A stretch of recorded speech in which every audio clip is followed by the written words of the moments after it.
여러분 안녕하세요. 곽현아가 찍은 사랑 곽직사의 곽현아입니다. 네, 오늘은요 여러분 보이시나요? 너무 정치 있죠? 너무 멋있죠? 북촌 한옥마을에 왔어요. 왔는데 너무 기분이 좋고요. 아 진짜 뭐랄까 과거로 이렇게 돌아간 듯한 느낌 이런 것도 들고요. 자, 곽직사는요 정치, 문화, 경제, 사회 이 모든 분야에 통틀어서 정말 핫한 인물들을 직접 뵙고 요모조모 모든 걸 다 뜯어보는 시간이거든요. 정말 어마어마한 분 모셨습니다. 바로 어떤 분이냐고요? 이 책 주인공이에요. 왠지 모르겠죠 이거. 아, 네. 이렇게 이 두꺼운 거의 600페이지에 육박하는 이 책의 주인공. 그리고요 여러분 힌트 하나 더 드릴게요. 철학자입니다. 네, 철학자니까 막 잠올 것 같고 고리따분할 것 같고 막 그런다고요? 전혀 노노노노노. 이분이랑 함께 있으면 시간 가는 줄 모릅니다. 안녕하세요 어머니. 네, 조심히 가세요. 네, 발렸습니다. 네. 자, 바로 강신주 박사님 모시고 오늘 곽직 진행해 보도록 할 텐데요. 근데 박사님 어디 계시지? 박사님 어디 계시죠? 어머. 아유.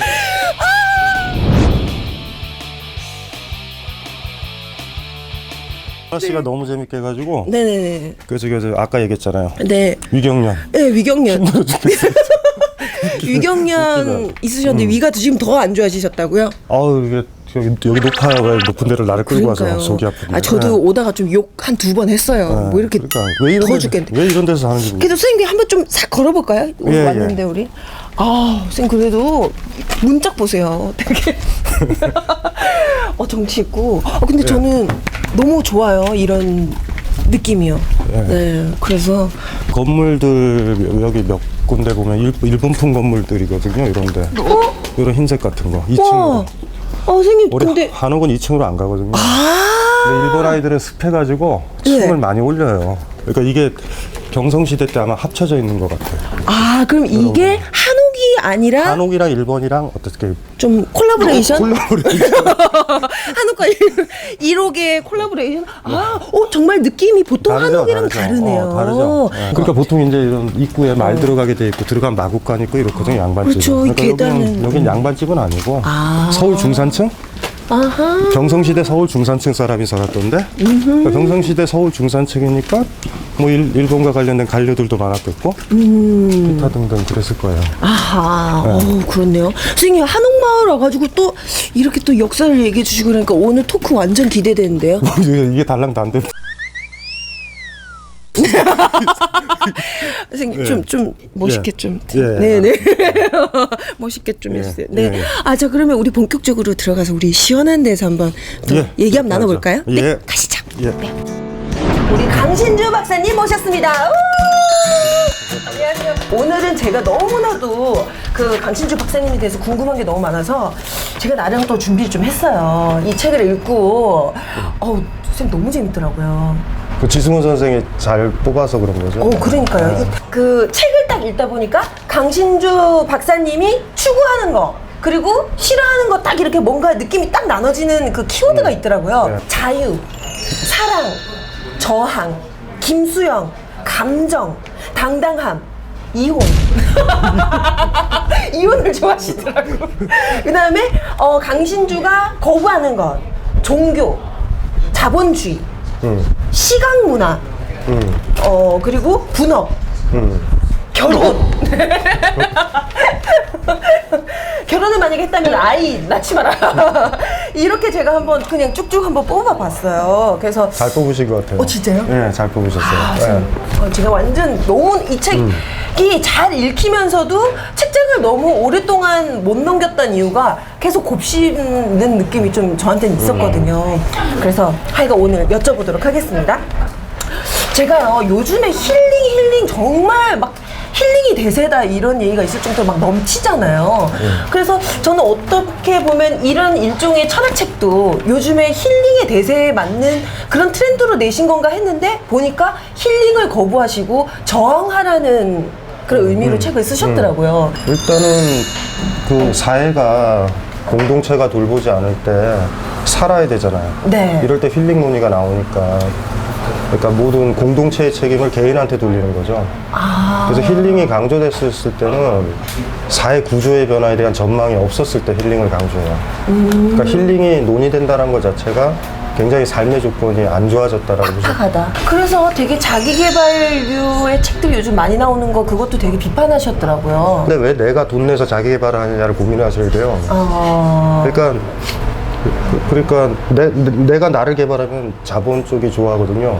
그렇죠. 그럼 그 부대 비용을 자본 쪽에서 대야 되거든요. 근데 그걸 내가 된다고. 안 되죠. 제가 영화관 끊고 제가 그러니까요.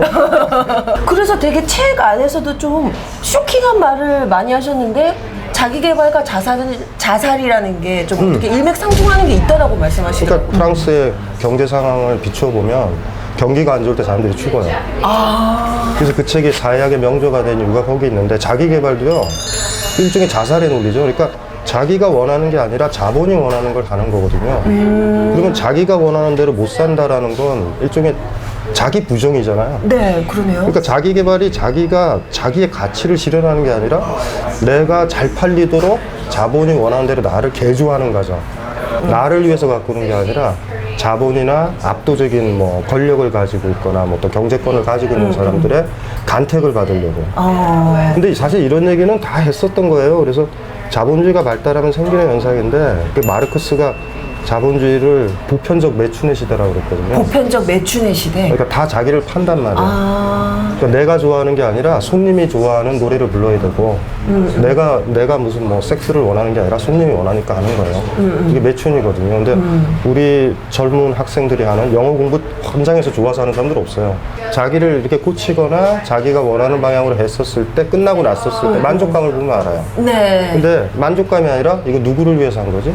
뭔가 좀 허탈감이 들기도 있어요. 와요. 그 선생님 책 읽어보니까 자본주의를 정말 신랄하게 계속 비판을 하시더라고요. 예.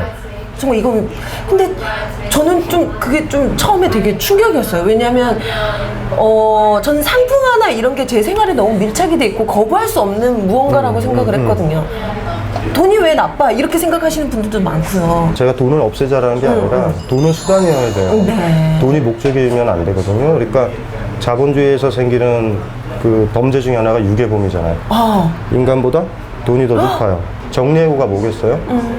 사람 한 사람 한 사람들보다 돈이 더 중요한 거예요. 그러니까 얘네들 잘라내면 자본가는 돈을 회수할 수 있는 거예요. 네. 청년 실업은요. 네. 막 정부에서 제스처를 취한다고 없앤다고 없애지 못해요. 그건 IMF 때 구제금융 받을 때 우리의 조건이란 말이에요. 실업률을 유지하자. 그러니까 다 취업이 되면요 사람이 기해져요. 근데 사람들이 취업이 안 되게 되면 자본이 더 세진다고. 사람들이 취업하려고 그러니까. 그래서 IMF 이후에 자본의 가치가 더 높아진 거예요. 완전 고용이 붕괴되고 그때 그 이후부터 비정규직 생겼죠. 최근에 대통령을 보면은 이제 시간제까지 만들어서 우리가 진골, 성골, 육두품 신라시대처럼 정규직, 비정규직, 시간제 이렇게 된 거예요. 그래서 선생님이 자본주의를 붕괴시킬 수 있는 대책을 내놓으셨는데 그것도 전 또 쇼킹이더라고요. 냉장고를 없애야 된다라고. 냉장고. 냉장고 없애면 자본주의 무너진다고 말씀하셨잖아요. 그러니까 여기 서울시장이 네. 재래시장 살 때 다 헛소리예요. 서울시에 냉장고만 안 쓰면 다 해결돼 깔끔하게. 그러네. 썩으니까. 그러니까 우리가 탐욕이 얼마나 큰지 알죠? 냉장고 안에 열어보면요 4년 전에 무슨 맘모스 고기도 아닌 것이 나온다고. 맘모스 고기, 암모나이트 같은 이런 고동 이런 거 나오고. 옛날에 있잖아. 이 냉장고의 논리가 확대되면 돈이 되고 돈을 안 썩잖아요. 이게 로크라던가 이런 철학자 보면 그래가지고 이런 맘모스 고기 안 썩듯이 돈을 안 썩으니까 화폐를 만들자. 이 얘기도 나와요, 로크에. 오, 그렇군요. 그러니까 막 이렇게 사람들이 막 근데 CF에 나오잖아요. 김태희 같은 경우가 여자의 마음을 알아서 이렇게 속이 깊어지고. 그래서 그렇죠. 그래서 당혹스럽죠. 저 여자가 이제는 맘모스 한 2마리를 늘려고 갑니다. 그러니까 되게 깊은 속으로 그 안에 모든 고기를 다 넣을 것 같은. 네. 선생님 너무 또 재밌었던 게요. 검색창에 강신주 딱 치면 딱 그 연관 검색어 뭐가 주로 나오는지 아세요? 뭐가 나와요? 이혼이 그렇게 나와요. 그러니까 내가 왜 이혼이 나와서 봤더니 선생님이 그렇게 사람들한테 이혼하라고 결혼하지 말라고. 결혼하면 안 된다 그러고. 그래서 사람들이 막 멘붕에 빠져 있더라고요. 아니 그게 왜 그러냐면 네. 그 예전에 그 어준 씨랑도 그런 얘기를 했는데 결혼은 우리가 하지 않아요. 그럼, 예? 가족들이 박수 쳐주고 축하해 주잖아. 네. 근데 이혼은 자기 혼자 한다고. 다 반대요. 그쵸. 그러니까 이혼하라는 건 독립적이어야 된다는 얘기야. 그리고 그러니까 이혼하듯이 결혼하라는 얘기죠. 우리 뭐 그러니까 철학자의 얘기를 그 함부로 곱씹어서. 근데 결혼은요 소유의 제도예요. 우리 저 부르주아 헌법에 따르면 법률에 따르면 성적인 배타 소유권이야. 저 사람 성기를 내가 갖고 내 성기를 저 사람이 갖는 거예요. 그러니까 간톡죄도 나오는 거예요. 근데 그런데 사랑이나 연애라는 거는 알잖아요. 소유의 원리가 아니잖아. 그렇죠. 소유란다. 그러니까 사랑과 결혼 사이에는 이렇게 간극이 굉장히 커요. 그래서 어떤 사람이 착각을 하는 거죠. 그러니까 사랑의 완성이 결혼이라고 생각하는데 사실은 예전에 그 영화도 나왔죠. 결혼은 미친 짓이다. 노래도 있어요. 결혼은 미친 짓이. 제 친구 결혼할 때 노래방에서 불러줬거든요. 결혼은 미친 나는 되게 좋았어요 저는. 근데 결혼을 허락하고 하는 행위는 예스에 하는 행위거든요. 그러니까 인생에 있어서 노라는 행위를 한번 해야 되는데 뭐 제가 이렇게 이제 강의 때 이혼해라 라고 하는 거를 뭐 사람들이 어떻게 선택하든 간에 한번 해보라고 그러세요. 세계와 정면으로 한번 맞설 수 있는 경험을 한번 할 테니까. 그러니까 제가 얘기했던 건 그러니까 그만큼 설하라는 거죠. 이혼하는 강도, 이혼할 수 있는 단어와 이혼할 수 있는 세계와 다 싸울 수 있는 것 가지고 결혼 생활을 유지했으면 좋겠다고. 한다면 매번 아침마다 이혼을 각오를 하고 일어나서 서로 만나고 저녁 때 오늘 무사히 살았다 이러고 그러고 살고 그렇게 치열하게 살아야죠. 치열하게 사랑하고 되게 그리고 결혼을 이제 뭐 안 한 지금 그리고 앞두고 있는 이런 제 친구들도 그렇고 이런 또래들은 그런 얘기 좀 되게 싫어하더라고요. 어떤? 그러니까 뭐 결혼 뭐 현실이 되고 뭐 이런 얘기하면 아니야 우리 오빠는 그렇지 않아 막 이러면서 우리 오빠는 나만 사랑할 거야 막 이러면서 걔네 오빠가 더 그래. 두고 봐. 니네 오빠가 더 그런데. 연애나 사랑이라는 건 그 독점욕이랑 소유랑은 상관없는 거니까. 그러니까 그거를 가지고 질투해서도 안 되고 그 얘기할 필요가 없는 거죠. 예를 들면 샤르트르랑 보바르가 결혼할 때 그들의 계약 결혼의 조건은요 엄격해요. 장난 아니더라고요. 딴 여자랑 키스해도 돼요. 상관없어. 옆에서 막 환장하죠. 이러고 다 보고 있어요. 샤르트가 책 보고 있는데 옆에서 친숙한 여자의 시름소리가 나는데 보바르가 어떤 남자랑 키스하고 있어. 화나지. 화나는 게 왜냐면 내 여자다라는 소유욕 때문이야. 근데 보바르는 보바른 거예요. 이 여자가 고른 거야. 그걸 참아야지. 근데 두 사람이 지금 같은 묘지에 묻혀 있어요. 그게 우리의 그 장기적으로 봤을 때는 그게 이제 우리가 꿈꿔야 될 모습이죠. 선생님 근데 이거 얼마나 많은 여성들이 공감할지는 모르겠어요. 많은 젊은이들. 공감을 안 해도 상관없어요. 나중에 되면 그렇게 돼야 된다라는 걸 다 아실 거예요. 그러니까 사람은 외로운 거예요. 그러니까 소유하려고도 하지 말고. 네, 개개인. 저 그러면 약간 요즘 사회 현상에 대해서 어떻게 생각하시는지 한번 여쭤보고 싶어요. 요즘 갑을 논쟁이 되게 이렇게 뜨거운데 삼성에 대해서는 어떻게 생각하세요? 여기 또 삼성 얘기가 좀 나오더라고요. 책 안에서도. 지금 우리를 그냥 현저하게 우리 20세기, 21세기까지 지배하고 있죠. 안 좋게. 그러니까 이게 뭐냐면, 그냥 모든 상속법을 정교화하는, 전 세계적으로 우리가 상속법이 제일 발달했잖아요. 아주 발달돼 있죠. 그러니까 우리 사회에 하나의 왕조가 있죠. 거대한 왕조가. 그리고 거기에 대부분 많은 사람들이, 국민들이 포획돼 있고, 삼성이 안 다닌다고 하더라도 정서적으로는 하나의 왕조. 그러니까 한 정권은 몰락해도 삼성을 비판해도 몰락하면 안 될 것 같을 정도로 그런 두려움들이 있어요. 사람들이 삼성이 우리를 먹여 살려 막 이런 생각도 있고요. 그런 생각 있고 시골에만 가보면은 옛날에는 축 사법고시인데 지금은 축 삼성전자 이렇게 돼 있어요. 시골에 가보면. 그러니까 그 정도 의미잖아요. 그러니까 우리를 지배하는 아주 강력한 봉건적인 요소, 왕조적 요소예요. 선생님 그러면 일베에 대해서는 어떻게 생각하세요? 일베 아이들은 자세히 봐야 되는데 네. 그러니까 교과서 교육을 제대로 못 받은 세대 팩트의 결여예요. 팩트의 결여.